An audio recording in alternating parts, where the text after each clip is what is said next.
The Loki TV show may be the best MCU TV show we have seen ever, pretty much, in my personal opinion. Welcome in. Today, we're going to be talking about Loki Season 2. Since I already did talk about Season 1 in a past episode, so go check that out afterwards, okay? Check it out there at the end of the video as well. If you want to go hear me talk about Season 1, Season 2 is perfect. I genuinely think this is the best outcome for the Loki show. Like, genuinely, I think this is one of the best outcomes for the show, and it just did everything that just made sense for the show. It just worked. It was just good like that, right? I got some things I want to talk about. So as my last video talked about Kang, right? We can go straight into just talking about Kang. Now, obviously, spoilers. So if you have not seen the show, go watch it, okay? Come back and we can talk about it, all right? If you can't watch the show because you don't want to pay for Disney or you ain't got money like that, well, yeah, there's a thing somewhere around here to help you out with that for free. Moving on to the show, I kind of want to talk about some stuff from Season 1 and Season 2 because I started watching a little bit of Season 1 just to kind of understand where we're coming from here. It is interesting. There are some things in Season 1 or even in Episode 1 that we've never saw again ever. It's especially in Season 2, like, which they could have used to help them with a lot of things in Season 2, you know. But overall, the show is really good. I think this show is, man, it's like the quintessential like MCU TV show. This is the bar. The bar is high, and Loki set the bar high. And honestly, they're gonna have to slow down with the production, slow down with putting out so much content, and just focus on certain things. Like, you know, focus what they used to do in phase 1 and 2 and 3. You know, let's talk about the basic stuff. The production design and production, beautiful. The set designs is impeccable, you know. Like, they had to make this, you know, they had to make the whole TVA, not all of it, but they had to make a lot of the TVA because there probably wasn't that many spaces that could correctly like portray the TVA the way they wanted it, obviously, because they, you know, it's a fictional sci-fi world, you know. The actors and actresses were great. Tom Hiddleston as Loki is just, he, you know, he's been doing this for a decade, bro. Like, he is Loki. Like, he is Loki. Like, there's no other Loki but him. He is the quintessential Loki. It's just, it's beautiful. It's great. Honestly, I love it. So Loki as a character is interesting to me because he, like, at first in Season 1, I was kind of like, do I really want to, you know, invest my mental time into a character that's not even like part of the actual MCU timeline, you know? But they really sold me. I mean, this is still Loki. It's just that he, you know, he branched off from the normal timeline, so it's still him. It's just, you know, a different variant. But yeah, I think that's pretty cool. This is a way for them to really do basically a character study. This whole show is just a character study for Loki. Like, that's all he is, right? That's all it really is, boils down to, is a character study for Loki. Who Loki is as a character, what Loki wants truly, you know, why he was such a quote unquote villain a lot of the time. And we know why now, you know, and he just wanted to be loved, you know, basic, you know, human stuff. But, you know, it's great. I think it was very wholesome. I love the way they wrote Loki's character. Next, Mobius. Also, happy Thanksgiving. It's Thanksgiving today, even though I was under the impression growing up that Thanksgiving was on the 25th specifically. But apparently it's the last Thursday or the fourth Thursday or something like that. Like, I don't understand why can't it just have its own specific dates, but whatever. Yeah, so yeah, it's the 23rd and it's Thanksgiving. Happy Thanksgiving. Hope you guys have a great time. Mobius is interesting because Mobius is one of those characters where at first I was like, he seems more like a comedy, like, you know, comedic character in the beginning, but obviously like that's just his personality. He's just naturally pretty funny, and Owen Wilson was amazing as Mobius.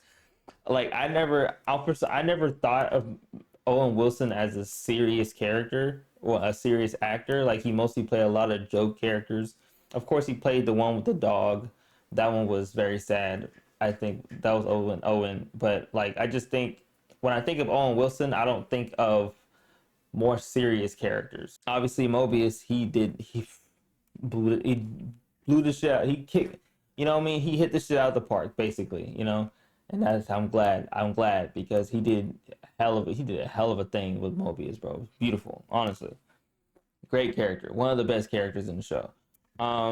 Next we got Sylvie, which is Loki's variant. This is where one of the only gripes I have with this show is Sylvie. She is the only character where I genuinely sat there and was like, why is she still here again? Like in season 1 she was important, but in season 2 they didn't, I don't think they knew what to do with her. So they just kind of like, she was just there. You know what I mean? Like she was just there, like, you know, doing what she planned on doing. I don't know. It just felt a little like we don't need to see this, but sure, why not? I guess. Yeah, I just thought it was interesting. Sylvie wasn't as important or as interesting in season 2, but even in season 1, I didn't really like her that much because she was kind of annoying. But she was important to the story, so I gave her a pass.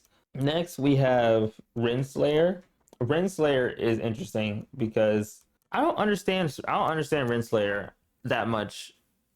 I mean, I understand what she wanted to do because in season 2 she directly told us what she was trying to do, and she came to that epiphany moment. And she was like, "Yeah, nah, I'm just gonna do it myself."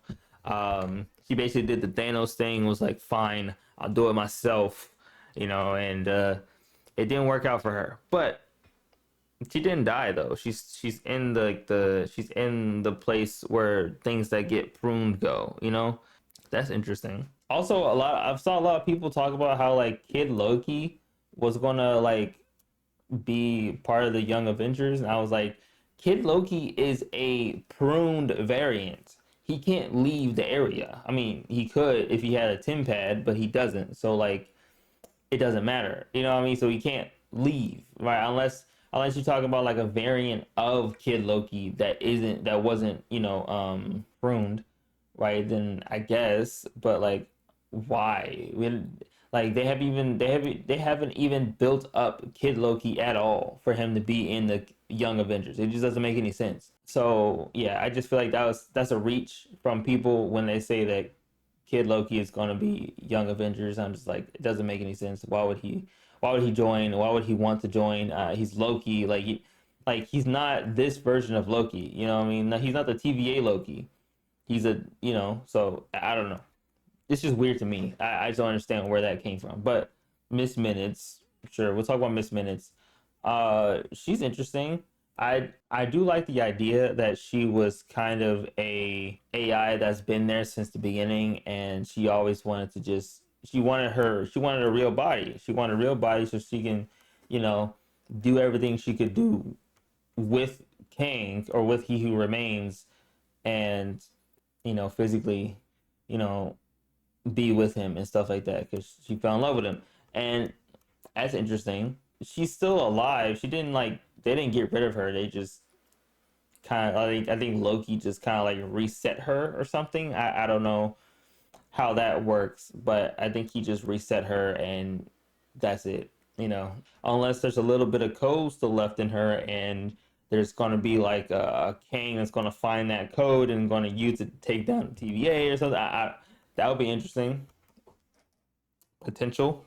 There's potential there. But I did hear that they was going to not do the Kang Dynasty movies, so that kind of throws that out the window. With that one, yikes. We'll see. Next is Obi Ouroboros, the best character in the show, not hands down. He's so funny. He's so cool. He's just a great character to see. You know, I just love every time he's on screen. I just have a good time. Like genuinely, he's just a great character to watch. Uh, Nothing much else about him. Next, B-15. I don't know how to feel about her. I don't hate her. I feel like she didn't really do much. I mean, she did much in season one, but the same thing with Sylvie was kind of like in season two, she didn't have that much to do, you know. But she had more to do than Sylvie did, but she just didn't have that much to. I don't know. It was just I just don't know.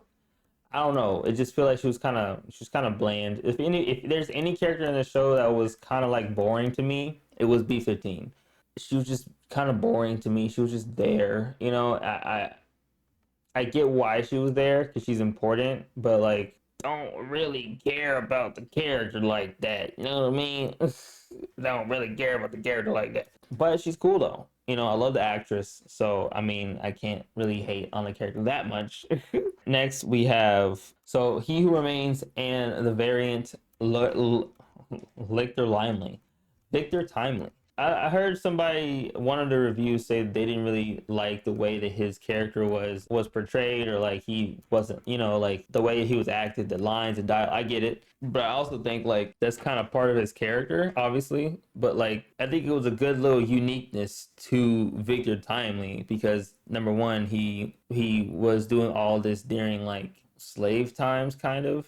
I think it was kind of like around that time where like after or a little bit after slavery or something like that. So it's not surprising that his vocabulary isn't really up to par like that. Yeah, it was a choice. It was definitely a choice that Majors chose to do, and I think it kind of worked, not gonna lie. But yeah, he was cool. It was cool to watch, you know. He was very important, even though he himself didn't really do much yet in terms of the TVA. But he was cool to see Loki and them figure out what to do. And then we got He Who Remains. He Who Remains is the GOAT. I'm not gonna lie. He's probably my favorite character. He's probably my favorite like villains because I like the idea of his character. As I said in the last video about Kang, he has the potential to be really fucking amazing, but they haven't really like they didn't take the time to put tidbits here and there, information. They didn't really like roll out his character the way that he deserved, you know. So he kind of just was just there. He just showed up in Quantumania and he showed up in Loki, right? Which is fine because Loki makes sense, but like in Quantumania, he was just like he was banished and he died, and it's like so all of that was pointless when you look at it from like a overall standpoint, right? Like when it comes to like the whole phase as you know, the whole Kane dynasty thing, like what was the point of Kane the Conqueror if he wasn't even that big of a conqueror? You know what I mean? Like he conquered the quantum realm, but like you telling me that the Ant-Man squad could beat him?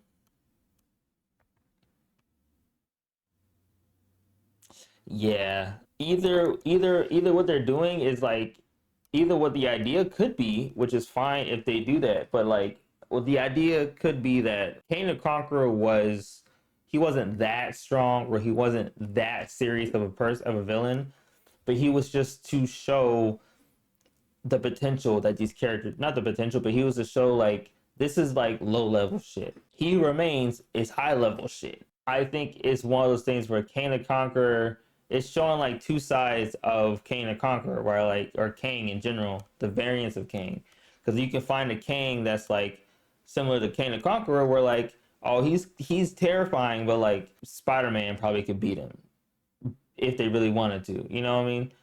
But then there's people like He Who Remains, who's like so powerful to the point where like he was controlling everything that was going on, the whole thing. He was controlling all of it. Only reason why he lost, quote unquote, was because Loki found a third way to deal with the conundrum, right? Because it was kind of like the trolley problem with the Loki thing. It was like kind of like the trolley thing where like if you destroy the loom, you're going to have a multiverse and it's going to be a multiversal war and it's going to be a problem. But if you keep it alive, you're going to have to kill Sylvie because Sylvie wants to kill Kang and does kill Kang. So like it's one of those things where like you got to pick and choose, you know, pick your poison pretty much.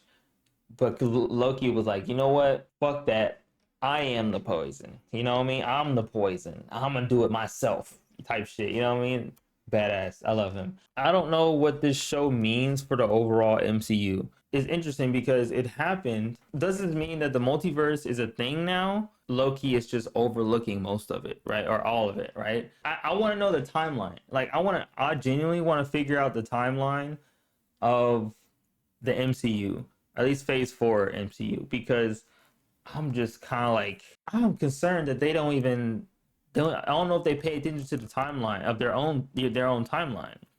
And I have to figure out, I would have to like actually like, I'm pretty sure there's videos on YouTube that talk about the actual timeline and what happened when it happened. You know what I mean? I think there needs to be, I need to take the time to actually figure out when these shows happen, because Loki could completely take place outside of time in itself, right? Which means that technically it would happen before the MCU and after the MCU. But it can't happen. I take it back. It can't happen afterwards because it has to happen before. Because technically, the multiverse of madness wouldn't happen if Loki season one didn't happen. You know what I mean? So, and technically, Spider-Man No Way Home wouldn't have happened if Loki season one didn't happen. So it has to be before those movies, timeline wise, right? It has to be before those movies, timeline wise. Because if it didn't happen that way, it wouldn't make sense. The TVA wouldn't be a thing, because the TVA wouldn't sit here and let fucking Doctor Strange, you know what I mean, like move through the multiverse. You know what I mean? Because that opens up portals for other kings to go through. So of course, King or He Who Remains would not let him do that, right? You know, am I off base here? Like, I'm just like, I genuinely think that it has to happen before all those movies, all that stuff happened in Multiverse of Madness and No Way Home. It's just interesting because the only issue, that's the main thing with the MCU right now, is that the MCU has not made it obvious when things happen. Phase 4 is not good at, besides She-Hulk, right? She-Hulk was pretty good at like referencing other things in the MCU. Other than that, like they didn't really have any other references and other shows and stuff to other things in the MCU. And that's concerning because this is supposed to be all in the same planet. This is all happening on the same fucking planet, right? You telling me that She-Hulk has never seen the shit that happened in New York? Are you telling me that like Spider-Man never met Daredevil, even though Daredevil was in She-Hulk? And you tell me Spider-Man hasn't seen She-Hulk? I mean, Spider-Man did meet Daredevil, but like, I'm just saying, like before that, you know what I mean? He hasn't heard of the Daredevil. He's been on the street fighting villains and shit. You tell me he hasn't heard of Daredevil doing the same thing in Hell's Kitchen? You know, I'm just there's just some continuity issues that I have questions about, and I think that's the main thing with me is like I really, that's why I liked about earlier MCU about phase 1 through 3 was that they fleshed the world out, where we understood that, you know, there was references to other movies and references to future movies. You know what I mean? Like the Hulk movie, Thunderbolt Ross, you know, came in and was like the Avengers Initiative, even though technically like that movie, I mean, technically the Hulk movie is canon, but not really, because there's a different person playing the Hulk, but it was still the Hulk. So like Mark Ruffalo's Bruce Banner is the same one that Thunderbolt Ross went to in the Hulk movie. You know what I mean? So it's just one of those things where like they tried their best to you know, find a through line. There was like a story going on, right? You can go from one movie to the next because you saw what was happening in this movie, and then they kind of referenced another movie and it referenced a future potential movie. So it's like, okay, so they're doing this next person. You know what I mean? So it all made sense because Kevin Feige didn't have as much on his plate. So now Kevin Feige has too much on his plate. Now he doesn't. I recommend y'all go and watch Film Theory talk about what the MCU should do to fix the MCU. You know what I mean? And that video is I agree 100%. You need to have different people on different parts of the MCU world. Like, there needs to be somebody who does magic and this stuff. You know what I mean? There's like a magic side of the MCU. There's a horror side of the MCU, or magic and horror, and then you got the technological side of the MCU. Then you got the cosmic side. You know what I mean? So like, it kind of like that way they all can come together maybe once a couple years, and they be like, all right, you can have this character. I want that character. We can have this character. These two characters meet up. This and that. All that stuff. That makes that way Kevin Feige doesn't have to do it all himself. However, talking about the Loki show, it's good. It's good. I mean, there's nothing much that I can say that hasn't been said already. Okay. There's some things to before we leave. There's some things I do want to mention. There's some things that happened in season 1 that never been used again, which kind of sucks because it would have been useful. For example, there was an ability where the TVA batons could make a person move at 1/16th speed. That was never used again. That was never used again in season 2. That could have been very useful to take down the guy that was running away and he was trying to be like a movie star and stuff. They could have used that. That would have been useful, but they didn't. So I just feel like, that just sucks. They could have used it. It would have been easier to deal with.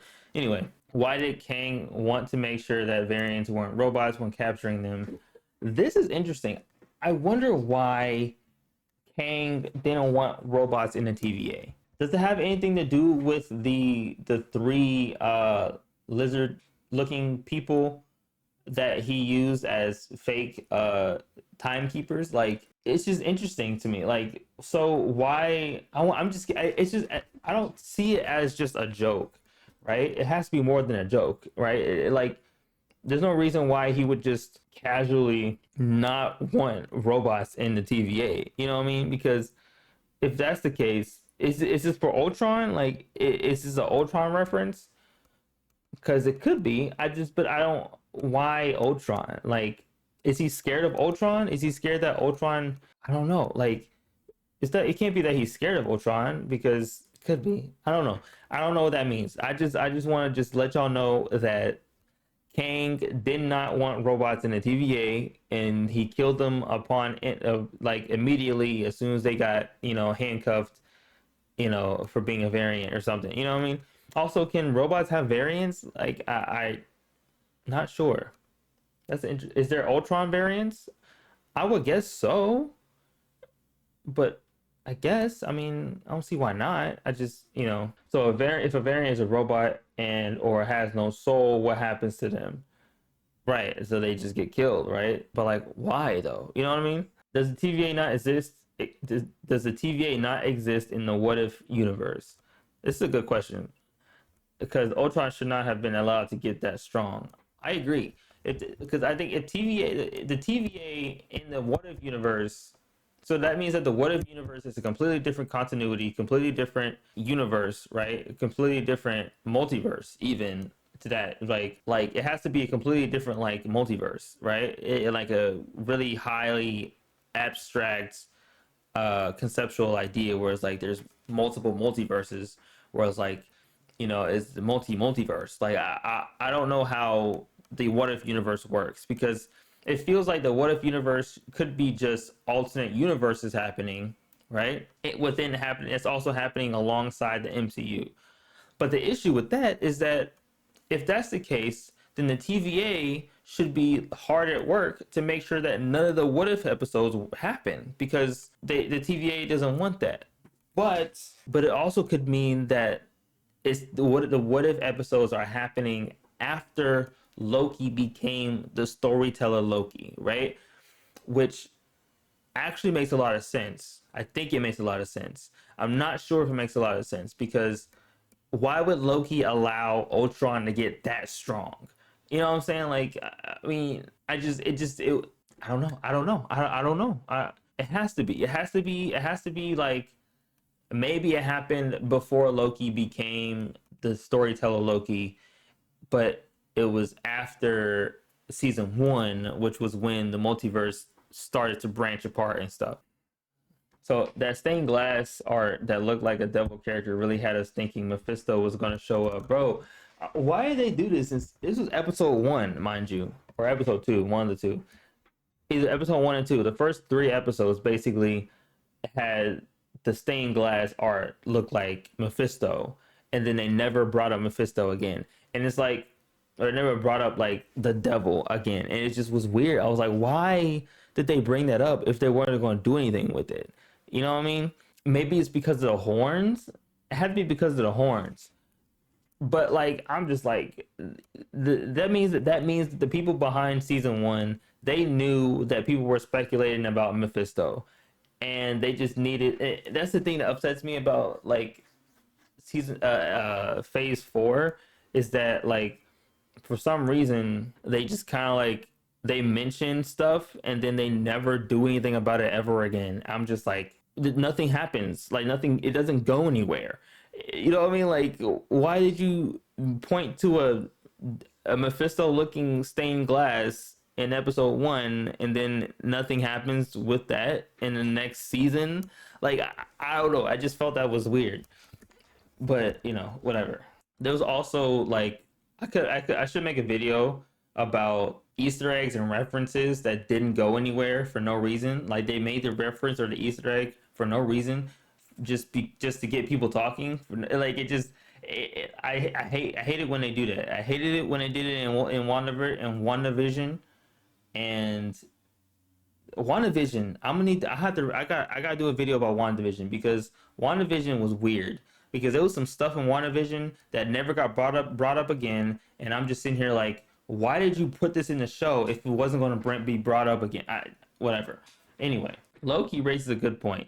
Why didn't they get the Avengers as well? The excuse of it was planned, it was supposed to happen, doesn't really work, because Kang should have known that Loki would take an opportunity like that, unless he planned for this to happen since before Loki was in New York. So, which means, this basically what I'm saying is that Kang, or He Who Remains, basically had the plan to use Loki as the next heir to the TVA before Loki had the idea to even decide to try to become a god king in New York. You know what I mean? So that's interesting.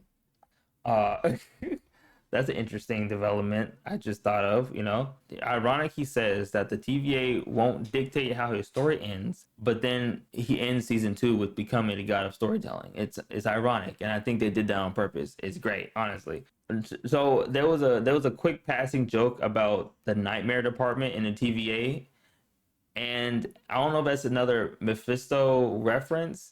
It's possible, but it could be a Mephisto reference or just a nightmare reference, which is another character in the MCU, which also is interesting because in the Multiverse of Madness felt like it was going to be like a nightmare thing, but it wasn't. They didn't bring him in. So I don't know, you know, what they do over there. I'm curious. Is it real? Was it a meta joke that wasn't meant to be that important? I don't know. That's the question, right? Why did the TVA let Multiverse of Madness happen? We talked about this earlier. I don't know why the TVA let Multiverse of Madness happen. It doesn't make any sense. Like, Strange should technically be going off. Like, there should be a Nexus event happening when you know what I mean, when America Chavez showed up, but America Chavez. See, that's another thing that I thought was interesting, because the America Chavez, you would think she is the only one with that power. I don't know if she has variance. Do we think that America Chavez has variance? Because if she does that mean that it's the same mentality as with Wanda, which is that Wanda is the only one with magical powers the way that she has them, and other variants of Wanda doesn't have them, or something like that. You know what I mean? Like, or is it the same thing like with America Chavez? Does America Chavez have other variants that don't have this power? Because if America Chavez and Wanda both have variants with the same power, Why aren't they out there doing their own thing? Why haven't we seen more versions of them? It would make sense they would, right?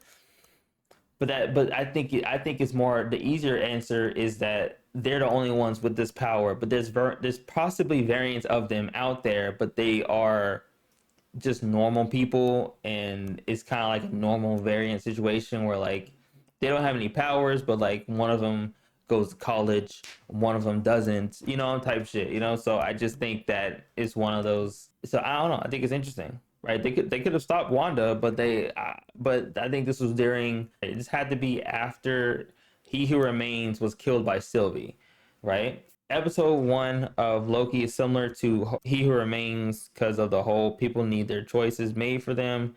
And funny enough, he actually achieved it in ruling over space in season 2.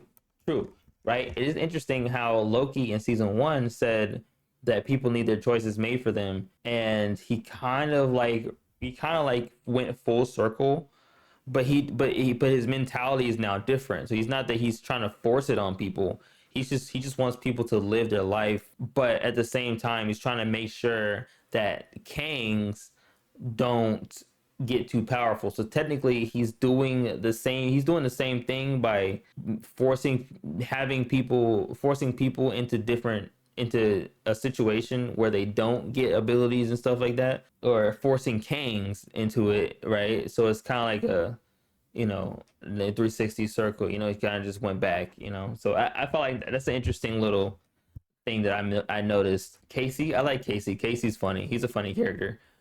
He's cool to see. He was kind of pointless in season 2, kind of, but I like seeing him anyway, so it was fine. I don't understand Sylvie's role halfway through season 1 and season 2. She was important for the first half and then becomes kind of pointless, other than a mirror and a love interest of Loki. Yeah, that's that. Yeah, I talked about her. Talked about Sylvie already. Season 2 made me okay with never seeing another Kang again, simply because He Who Remains was such a big deal for Loki in the multiverse. True. I am okay with not seeing another Kang because I don't think we need to see another Kang. He Who Remains is probably the best version we're ever going to get. Like, if we're being honest, which is fine. But I just feel like we should be honest with ourselves and be like, I don't think we're going to get a better version of Kang unless they really full stop, like, just was like, you know what, we're going all in with this character, we're going to make it the best of the best. You know what I mean? We're not doing a Quantum Mania route. We're actually taking this shit seriously. We'll see what happens if they do another Kang movie. Hopefully they do. I'm just curious what they're going to do with it. But yeah, so TVA is now looking to make sure that Kangs don't become too powerful. Makes sense. I feel bad for those versions of Kangs, but at the same time, burdened with glorious purpose, So this one's interesting.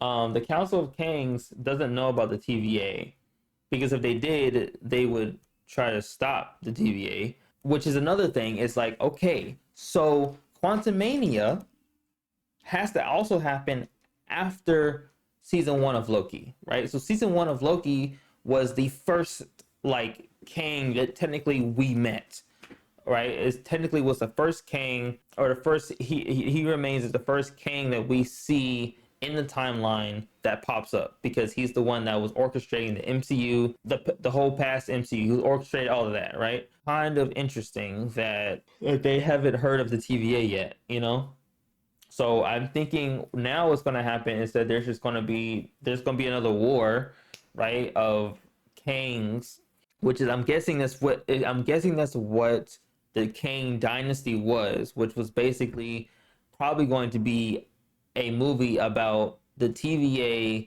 teaming up with the Avengers or whatever and stopping the Kang dynasty and stopping the Council of Kangs from doing what they want to do, which is interesting. I don't know if it would have went over well, but it's definitely an interesting premise that I definitely would have probably enjoyed watching. But it looks like they're scrapping the movie, so we'll see what happens. Honestly, that is the full review for me and we're just talking about the Loki season 2. Let me know what you guys think about the TVA and think about Loki season 2, you can watch me talk about season 1. That's at the end of the video. Thank you guys for 500 views on the Gen V video. That amazing. I hope, bro, this new formula, this format is working, and I'm proud of it. I'm happy that I'm, it feels like more like a podcast, if anything, like a visual podcast. I can just sit down and just talk about it with y'all. You know what I mean? It's cool. I like it. So, hey, we having fun over here. Thank you guys so much for watching. I'll see y'all in the next video. I don't know what next video is. I don't know what I'm going to make, but we shall see when we see. I'll see you guys in the next video. Love yourselves, love others, and stay wise. Stay awesome. Ain't got no need to be flexing, nigga, this city is man. I'm really doing this, what up influences, I don't even know when to shine. The monster is stacking my fivers, so I'm about to kick in the pile. These niggas, they settle for later, really that shit in my style. My city, and pray for a savior, cause these niggas spitting them out, and I will not water it down. I will not tolerate shit, but respect for the sound. I will not settle for fucking the rain as 100% what I'm doing this.